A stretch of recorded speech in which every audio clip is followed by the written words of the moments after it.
Okay, so let's go outside and let's talk about cornerback. And this one for me was very interesting because when I first wrote down CB, I immediately wrote down A minus. Mm-hmm.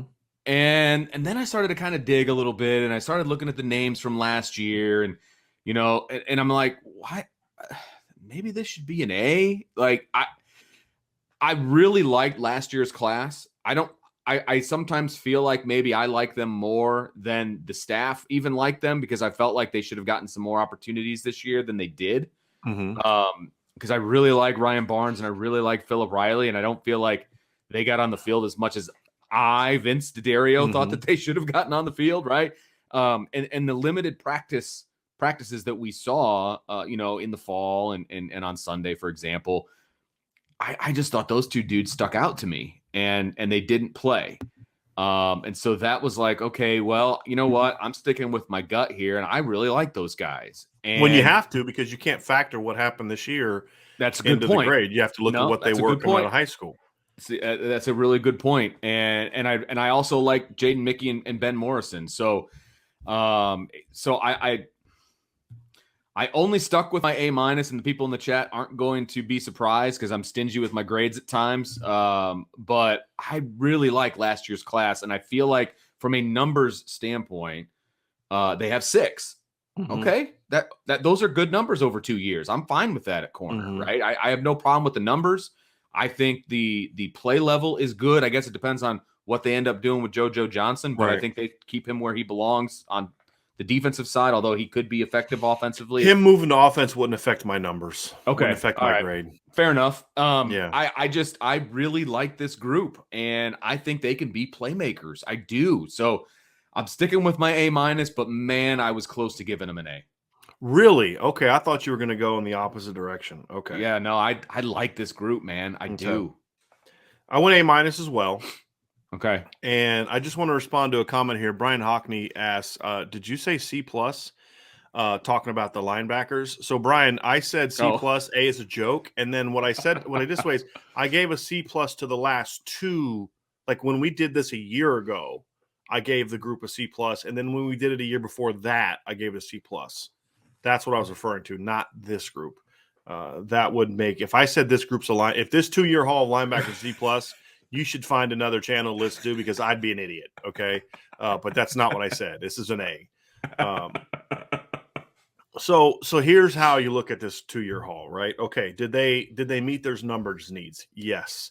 This is a position that needed a influx of just pure numbers. Now you needed guys that can play, and there's guys that can play, but you needed numbers. yeah. And even if you lose JoJo Johnson, which right now he's still on defense, I actually did talk to somebody who knows JoJo, and apparently he should be good to go for the spring. So that's Good. huge. That's Good. good to know. If that ends up being true, that would be huge. So you got your numbers. You got six players in 2 years. Now, 6 is important because now with Marcus Freeman, they're going to be doing a lot more 3 cornerback stuff, which means 6 is even more important than just 4. Sure. Because normally you want to be able to get a 2 deep in a 2-year span or close to do it. Well, if you only had 4 corners and now you look at the defense and Marcus Freeman's trying to run, that's at least one guy short, maybe 2. So you met your numbers needs. They're trying to improve the length of the defense. Okay. Ryan Barnes is long, Philip Riley's long, Benjamin Morrison's long, and Chance Tucker has some length as well. He's not real tall, but he's long. Yeah. And Jaden Mickey and JoJo Johnson don't add a lot of length, but those guys are part of where you needed to upgrade your athleticism. I think they upgraded the athleticism of the group as well overall. And then versatility. You can't just have a bunch of boundary corners or a bunch of field corners. You need both. You need guys who can play both. Ideally, you want guys that can play both. And I think Ryan Barnes can play both. I think Philip Riley to a degree can play both. I think Morrison can play both. And I think Chance Tucker could maybe play both in time. Point being, because what you ultimately want to get to, especially if teams continue to go tempo, is to be able to have a left and a right corner as opposed to a field and a boundary corner. And that's, I think, kind of where Marcus Freeman would like to go, but at times, and they did do it at times this year. When they played North Carolina, they did a lot more left-right as opposed to field boundary, because you don't want to, against a team that's going tempo, you don't want to have to have your corners constantly switching sides of the field. A, they don't get lined up. B, they're going to be flipping dog tired by the end of the game. So they met the versatility need too. They have guys who can play multiple spots in the cornerback position, plus a couple guys that can maybe move to safety if you need to. Now, the need isn't necessarily as strong there, and if you had to move a corner to safety, there's other guys I'd move before them. But, like Philip Riley. If Philip Riley could be a multi-year starter at safety if they needed him to be there.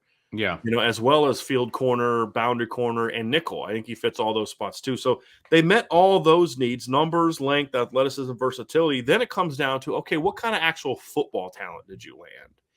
Ryan Barnes, to me, is a top 100 caliber player. You know that. I love Ryan Barnes. Benjamin Morrison earned that kind of grade for me. Now, there are guys that also need more time. Benjamin, unfortunately for Ryan, he didn't get to play senior year football because of COVID. You're right, and that's part put him of back a little bit, right? Yeah, then he got that during camp and missed like a week or two of camp, and that just kind of put him back. I've heard some really good things about what the staff likes from him, what other players think of him. They like him a lot, but they just wanted to preserve a year of eligibility. Normally, I'm against that for corners, but because he missed a year of COVID year, because he's so skinny, I think that kind of got them to justify it. Plus, I think Brian Kelly has a different outlook on redshirting than I think Marcus Freeman's going to have, because Brian Kelly kept trying to redshirt everyone for some reason, especially skill players that you have he fought Chip Long all year in 2019 on not playing Kyron Williams. Chip Long wanted to play Kyron Williams. Brian Kelly said no, wanted to redshirt him. How'd that pan out? It means you got 2 years from Kyron Williams. That's it. Right. Exactly. Instead of 3 in a year where they were woefully short on numbers all of 2019 because of injuries. So I think I love the talent. I think Philip Riley's a good player. He was a top 200 player for me. Mm-hmm. JoJo's a kid that I liked. Benjamin Morrison's a top 100 kid for me. Jaden Mickey's a top 150 kind of kid for me that we talked about last week. His compete level is just through the roof. He's just a kid that's going to battle. He's talented. He's athletic. I mean, when I would say when I just look at the grades, I mean, you're talking about Jaden Mickey and Philip Riley are battling it out for the number 3 spot. And in past years, they're battling it out for the number 1 spot. Sure. But for me, I have Benjamin Morrison number 1 and Ryan Barnes number 2 as far as the grades they had in high school. And so when you're having that kind of conversation where you're grading out Philip Riley and Jaden Mickey for the number 3 and 4 spot, I think you're doing pretty good when it comes to recruiting corners.